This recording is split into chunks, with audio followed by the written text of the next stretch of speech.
You may remember one of those stories about a Missoula pastry chef whose gift for baking spiraled into a cake delivery business. A lot of pandemic trends and hobbies have fizzled by now, but as MTN's Megan Mannering tells us, some pandemic pastimes are here to stay. I'm going to be spreading ganache on this. Here in the deserted kitchen of an old Missoula restaurant, a pastry chef begins. This is a Black Forest roulade. Jeremy Sher is no stranger to the kitchen, but to say he's a businessman, well, that still feels new. So a year ago, I had no intentions or thoughts about running a business. Like most, pandemic isolation sent Sher on a quest to find something, anything, to pass the time. And I just started baking. One cake turned into two, two into three. With each baking fit, a neighbor or a friend had a custom cake waiting at their front door. And then people were like, okay, no more. We've had enough cake. But with every beating of the batter, Sher felt a little better, and the baking continued. And so I started putting pictures online saying, who needs the cake? Who needs this? Who's feeling left out? Who's feeling stressed out? Without any plan, Sher's work to spread joy through baking exploded.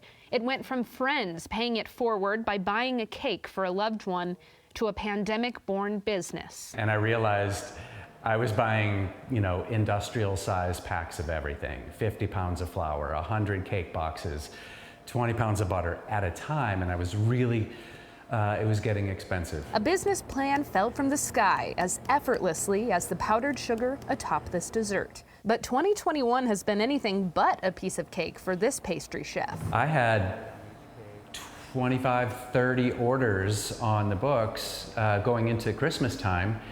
And then I tested positive for COVID. Not to mention the ingredients he buys locally have been hit by the supply chain, and he also had surgery somewhere in there. Even pandemic success stories have their sour moments. I do everything. I shop, I clean, I deliver, and of course I make everything. But it's 1 year later, and Sher places the finishing touches on today's delivery. He believes it's the motive behind his deliveries that keep the cakes coming and the business running. This notion of taking care of other people is at the heart of what I do. A year ago, this cake master might not have considered Missoula much of a home. Pre-pandemic, I was considering leaving Missoula because I couldn't find the opportunities that I needed to. Today, he can't imagine leaving. There's a cake to thank for that. That's a really weird blessing that the whole pandemic has sort of sent my way. In Missoula, Megan Mannering, MTN News.